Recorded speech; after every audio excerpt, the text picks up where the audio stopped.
Sus hijos están en un grave peligro de muerte y usted no está preparado para salvarlos.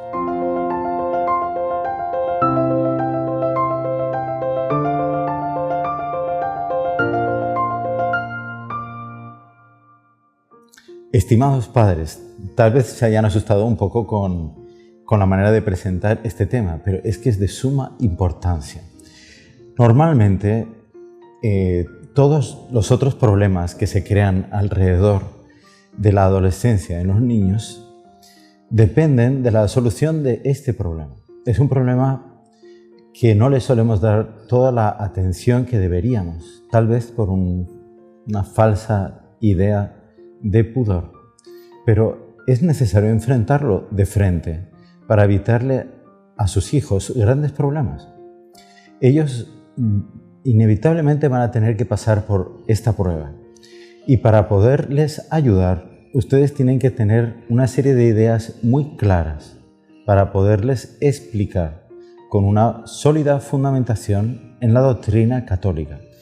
Sin eso, cuando se les presente este problema, que voy a enunciarles ahora, fácilmente ustedes se van a salir con algún lugar común y no van a llegar en toda su profundidad al alma de sus hijos para poderles dar el sustento que ellos van a necesitar, la orientación y sobre todo las claves para ellos poder superar esa crisis por la que van a pasar.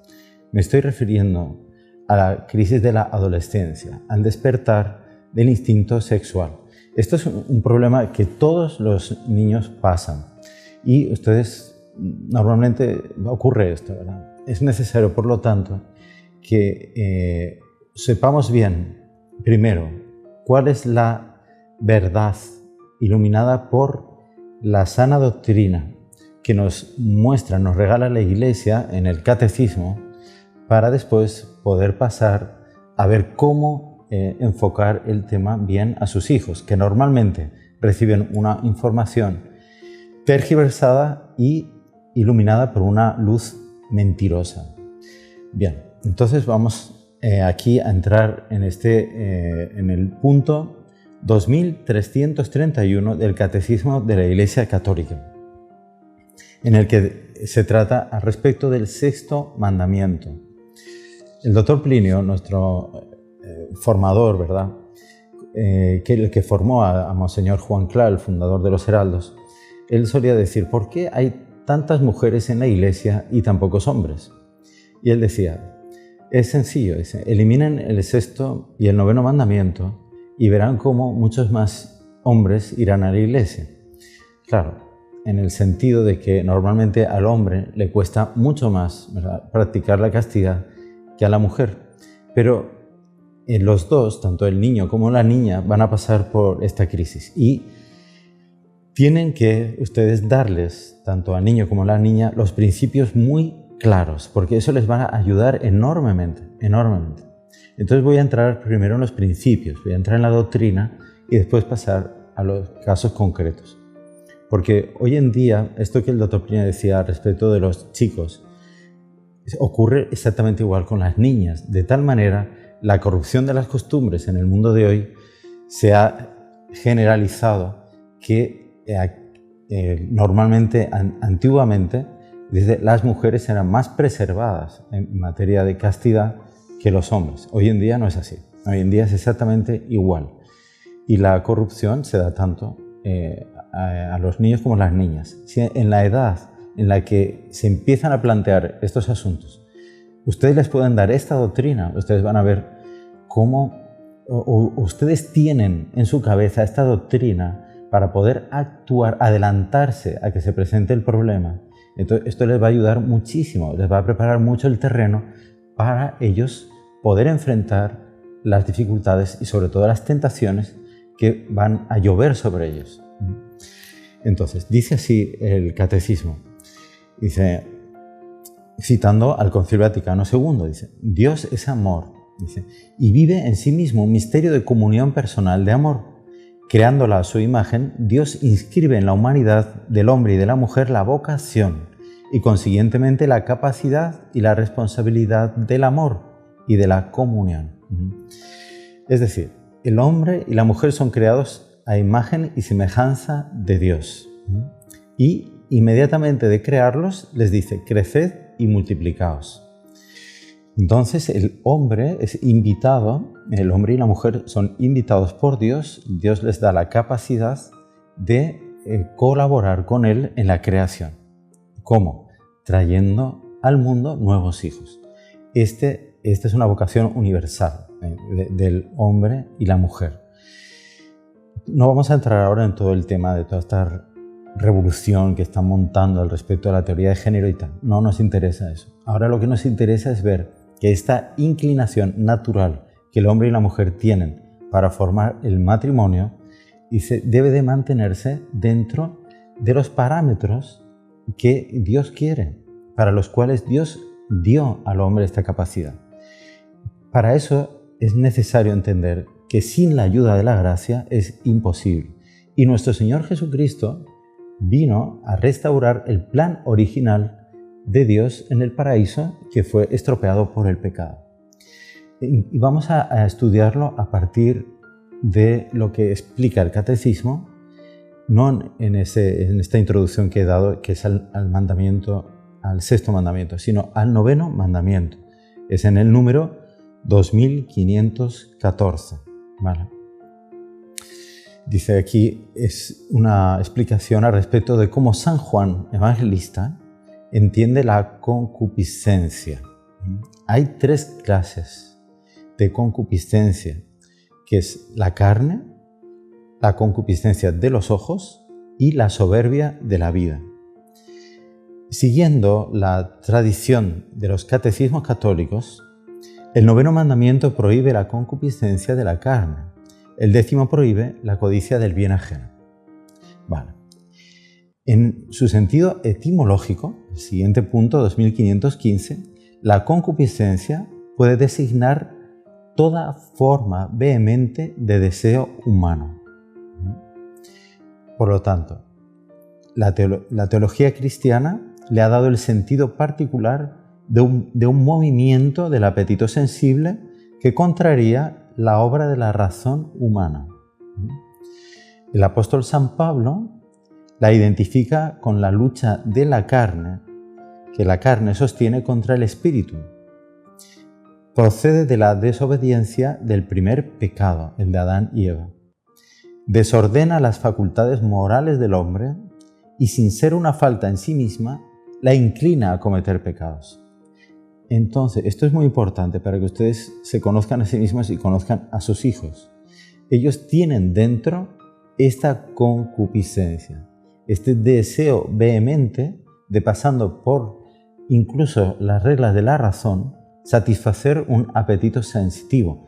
En este caso será el apetito sensitivo de los ojos o de la carne, que le va a llevar al pecado contra el sexto mandamiento. Dice, como el hombre está compuesto de cuerpo y espíritu, dice San Pablo, existe esta guerra entre los dos. ¿Por qué? Porque el cuerpo quiere satisfacer su apetito sensible, dice, y se da un combate espiritual dentro de la propia alma. Ahora, imagínense ustedes, claro, cuando en sus hijos se despierta esta fuerza, este impulso sexual, ¿qué ocurre? Que él no sabe todo esto. Él normalmente no ha sido educado con la suficiente profundidad en esta explicación acerca del cuerpo y el espíritu. Y cómo, por culpa del pecado, tiene todas las de ganar el cuerpo, que tira para abajo, no tira para arriba. Entonces es necesario explicarles bien este punto y después explicarles que para poder equilibrar de nuevo esa balanza que estaba a favor del pecado, es necesario la intervención del propio nuestro Señor Jesucristo, de Nuestra Señora, con la gracia de Dios, que le va a fortalecer de tal manera el espíritu que le va a permitir de nuevo establecer ese equilibrio que le va a llevar por la lucha, por la guerra, a actuar de acuerdo a la razón, de acuerdo a la fe y llegar un día al cielo. Fíjense que vamos a pasar ahora exactamente al punto en los cuales ustedes van a poder ayudar más a sus hijos como una prevención a la existencia ya del problema, porque ya curar es más difícil que prevenir. Y esto está en el punto 2517 del Catecismo, que habla al respecto de la purificación del corazón.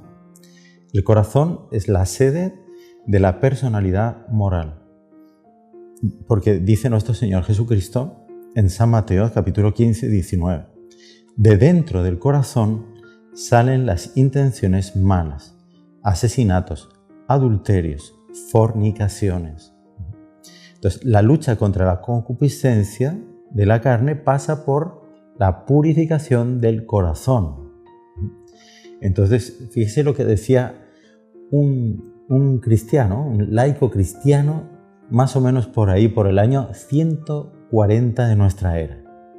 O sea, hace casi, más de 1900 años. Decía así: mantente en la simplicidad y en la inocencia, y serás como los niños pequeños que ignoran la perversidad que destruye la vida de los hombres. De Pastor de Hermes, que es el texto más antiguo que conservamos, de un laico cristiano, reflexionando sobre los problemas que a él le venían, que estaban más vivos en ese momento de esa incipiente cristiandad en medio del paganismo. Entonces ya tenían ese problema. Después encontramos en el Evangelio algo más. Es en el Sermón de las Bienaventuranzas, la sexta, dice así: bienaventurados los limpios de corazón, porque ellos verán a Dios. Es decir, los corazones limpios designan a los que han ajustado su inteligencia y su voluntad a las exigencias de la santidad de Dios, principalmente en tres dominios: la caridad, la castidad o rectitud sexual, el amor de la verdad y la ortodoxia de la fe. Existe una vinculación entre la pureza del corazón, la del cuerpo y la de la fe. No solo castidad del cuerpo, es castidad de la inteligencia. Y solamente se puede llegar a tener esa claridad en la inteligencia cuando se consigue dominar la concupiscencia del cuerpo. San Agustín, siglo V, dice así: los fieles deben creer los artículos del credo, para que creyendo obedezcan a Dios. Obedeciéndole, vivan bien. Viviendo bien, purifiquen su corazón. Y purificado su corazón, comprendan lo que creen. Es decir, que a los limpios de corazón, a los que no se dejan llevar por esa concupiscencia de la carne, ni del orgullo, ¿qué ocurre? Dios les abre la inteligencia, ilumina su inteligencia, de una manera que los que no son puros de corazón no consiguen, no pueden ver a Dios, no pueden comprender a Dios. Y esto es algo terrible. Por eso el demonio se empeña tanto en corromper los corazones de los niños y inducirlos ya desde la más tierna edad a seguir las inclinaciones desordenadas de la carne o del orgullo. De esa manera consigue velar su inteligencia a las verdades de la fe, de tal manera que hay niños que prácticamente ya no comprenden, no pueden comprender lo que se les enseña en el catecismo. Pero la razón está en esta situación previa, es que ya el demonio ha corrompido su corazón, ya no es un corazón limpio. Entonces fíjense el cuidado que los padres deben de tener para conservar limpio el corazón de sus hijos. ¿Y cómo se hace eso? Me dirán. La vigilancia. Hay que estar siempre en lucha. No se puede uno cruzar de brazos y esperar a que su hijo salga un angelito, porque van a haber muchos enemigos que van a estar intentando apoderarse de ese corazón, de ese tierno corazón, y cada vez a una edad menor. Si yo me pongo a hablar aquí de los casos que aparecen continuamente en la prensa, en la línea de querer inducir a los niños a través de la publicidad, a través de las películas, a través de las series de dibujos animados que parecen tan inocentes, ¿verdad? Cómo corrompen la inocencia del niño llevándolos por el camino de la violencia, que es una forma de orgullo brutal. ¿Cuántos videojuegos hay que se basan simplemente en violencia, en destruir, en matar? Y los niños, ay, toma, te he comprado este jueguecito, como si estuviera jugando a las muñecas. Y resulta que es un juego, no sé, que tengo que matar a 10.000 enemigos para apoderarme de un tesoro de no sé qué, y entonces ser más poderoso que los otros. Entonces, todos esos videojuegos y todas esas películas, etcétera, juegan de una manera más deliberada o menos deliberada, más inconsciente, con estas tendencias desordenadas que produjo en el hombre el pecado original, ya sea orgullo o sensualidad. Entonces, mucho ojo, mucha vigilancia. La pureza de corazón es el preámbulo de la visión. Ya desde ahora esta pureza nos concede ver según Dios, recibir al otro como un prójimo. Nos permite considerar el cuerpo humano, el nuestro y el del prójimo, como un templo del Espíritu Santo, una manifestación de la belleza divina. Y esto es fundamental para ordenar bien el tema de la sexualidad en sus hijos.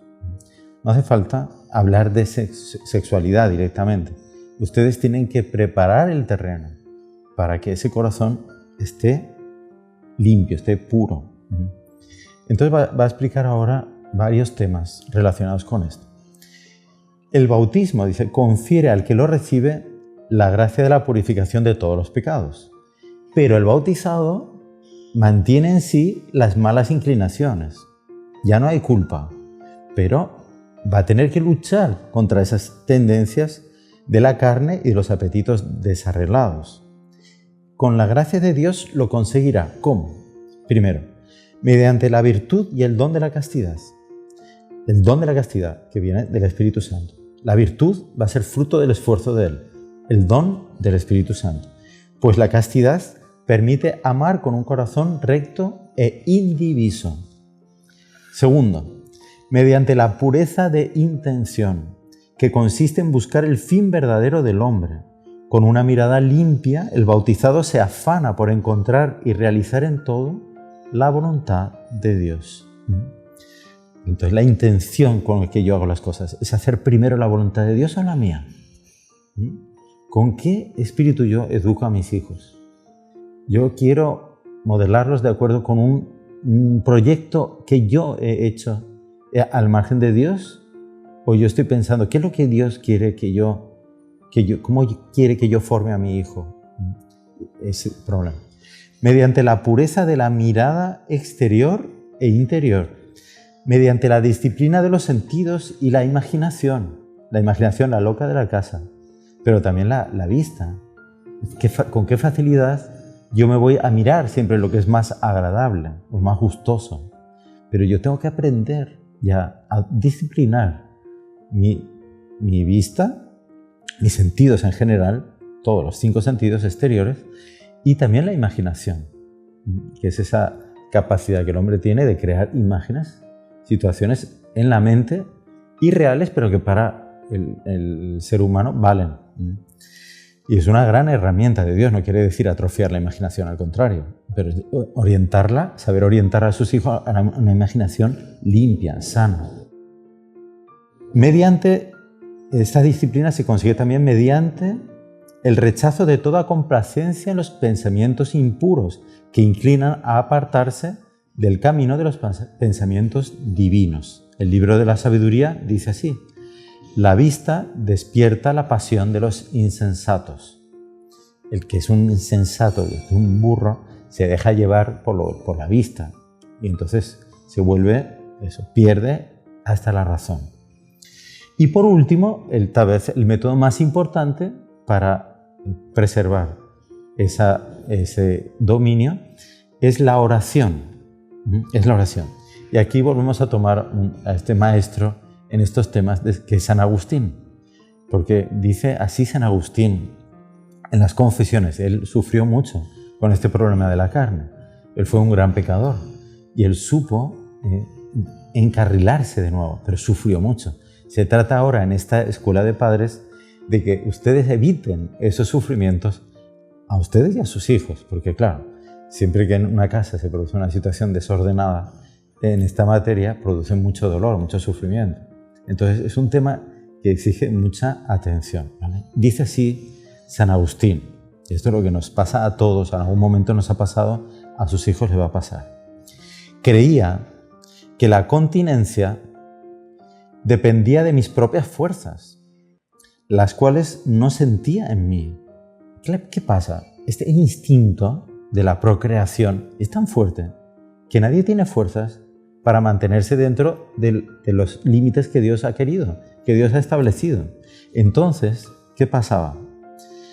Dice, como San Agustín no sentía que tuviese esas fuerzas para mantenerme en la continencia, eso le había enseñado su mamá, siendo tan necio que no entendía lo que estaba escrito, se refiere a las Sagradas Escrituras, que nadie puede ser continente si tú no se lo das. Y cierto que tú me lo dieras si con interior gemido llamase a tus oídos, y con fe sólida arrojase en ti, mi cuidado.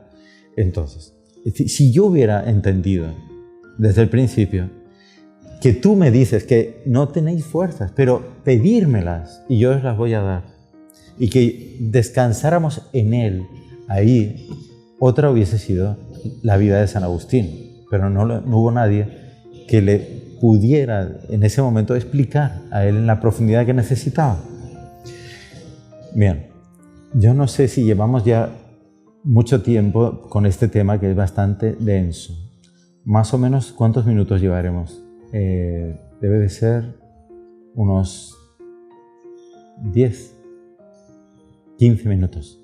Bueno, y las escuelas de padres no conviene que pasen mucho de más de 15 minutos. Y por eso, entonces, a mí me gustaría dividir este tema en dos partes, ¿verdad? Voy a terminar ahora con un hecho concreto de la vida de una persona muy querida nuestra, que es nuestro modelo en esta materia, que es el doctor Plinio Correa de Oliveira. Aquí hay una foto de él con 24 años, cuando él fue elegido diputado por la Liga Electoral Católica. Para llegar a ser este líder católico, él tuvo que pasar por esta fase de la pubertad en la que se despertó este instinto. Pero él tuvo una dificultad especial. Y les voy a contar cómo fue que él la venció. Resulta que él tenía unos primos. Y muchos primos tenía. Y se juntaban todos en casa a jugar, etcétera. Un día llegaron, el doctor Plinio tenía 10 años, 9 o 10 años. Y llegó un primo más grande que él, con los otros primos, riéndose a carcajadas, etcétera. Y entonces le empezó, dice, a contar, dice, de la manera más puerca que se pueda imaginar, el tema de cómo se da la procreación de los hijos. Y dice que él enseguida percibió que había algo repugnante en la manera con la cual ellos hablaban, pero que lo que ellos decían era verdad. Lo que pasa es que lo iluminaban con una luz de mentira, una luz falsa, porque eso no era toda la verdad. Y ellos querían, de alguna manera, que él les acompañase en esa especie de delirio que ellos sentían de enfangarse en la impureza. Y el doctor Plinio sintió un horror en eso, porque aparte de todo, decía, yo sentía en ellos una especie de nerviosismo, por la manera con que ellos contaban eso. Y ya eso me daba la certeza de que lo que decían era falso, porque yo era un niño muy calmo, muy tranquilo, muy limpio de corazón, que gustaba de admirar mucho las cosas bellas. Es uno de los elementos que ustedes deben de usar en casa para preservar el corazón de sus niños. Cuando puede ocurrir una situación como esta, que una persona cercana, ustedes no pueden estar todo el día con sus hijos, ellos tienen que estar jugando con otros niños, pero va a llegar un niño corrompido y no sé qué, tiene esa atracción, el tema, ¿verdad?, que hace que esos niños quieran conseguir el consenso de los demás en la porquería de lo que ellos están diciendo. Entonces ustedes deben de preparar a sus hijos de una manera remota a esa situación, despertando en ellos el deseo de lo bonito, de lo bello, de lo maravilloso, de lo espiritual. Por lo tanto, mucho cuidado con esos dibujos animados de monstruos, esos dibujos animados de violencia, esos jueguecitos en el celular, de peleas, de batallas, de matanzas, todo eso prepara el alma para la impureza, porque es una concupiscencia del orgullo, y íntimamente relacionada con la concupiscencia de la carne. Entonces, tener el alma, niños que gusten de las cosas bonitas, hermosas, bien, armoniosas, todo lo que sea de la naturaleza, etc. Y verlo como reflejos de virtudes y dones de Dios. Entonces, no limitarse simplemente a ver un vídeo de naturaleza, sino ver, por ejemplo, un vídeo sobre patitos. Entonces la mamá pata, cómo cuida a sus patitos, de lo que es capaz de hacer para salvar a sus patitos. Entonces explicar, eso es un símbolo, dice, del amor que Dios nos tiene, que la Santísima Virgen nos tiene, cómo nos quiere proteger de todos los peligros, y el peor peligro es la tentación. Pero fíjate cómo hace la patita, mira cómo los esconde a los patitos y ella se expone al peligro para salvarlos. Así tenemos que ser, cuando viene el peligro, ir corriendo a Mamá María, ir corriendo al Señor, a Jesús, a pedirle ayuda, que nos libre de los lobos, de los depredadores que nos quieren comer. Entonces, saber sacar de las cosas de la naturaleza, de las cosas que Dios creó, de los ejemplos de la vida de santos, de las cosas bellas que hay en la vida y buenas, sacar principios para que esos corazones limpios se mantengan así cuando llegue la hora de la prueba. Eso es lo que hacía la mamá de Otoprino con él. Y por ese gusto que él tenía de las cosas bellas y hermosas, él sintió asco de lo que le estaban diciendo sus primos. Y se supo defender con mucha dificultad. Cuando 1 o 2 años después fue al colegio y vio a los sacerdotes jesuitas, que eran los que llevaban el colegio, él se acercó a uno de ellos y le dijo: padre, tengo unas dudas. Y le explicó bien el tema de cómo se da la reproducción, cómo es el plan de Dios, de cómo debe ser el matrimonio, para criar a los hijos, etc. Y ahí él dijo: ¿cómo tenía yo razón de rechazar esas mentiras, la manera que ellos me presentaban este tema? Porque ahora veo que esto es de acuerdo con la ley de Dios. Entonces siempre, cuando llegue la hora adecuada, no adelantarse tampoco, esperar el momento adecuado para explicar a los hijos, de acuerdo con la razón, de acuerdo con lo que nos enseña la fe, el plan de Dios al respecto del matrimonio y la procreación. Y además, el papel de la castidad para el desarrollo normal de la personalidad. Entonces, lo dejamos por aquí y el próximo día entraremos en el tema del pudor y la modestia, que es importantísimo para la formación de sus hijos. El Señor esté con ustedes y que la bendición de Dios Todopoderoso, Padre, Hijo y Espíritu Santo, descienda sobre ustedes y permanezca para siempre. ¡Salve María!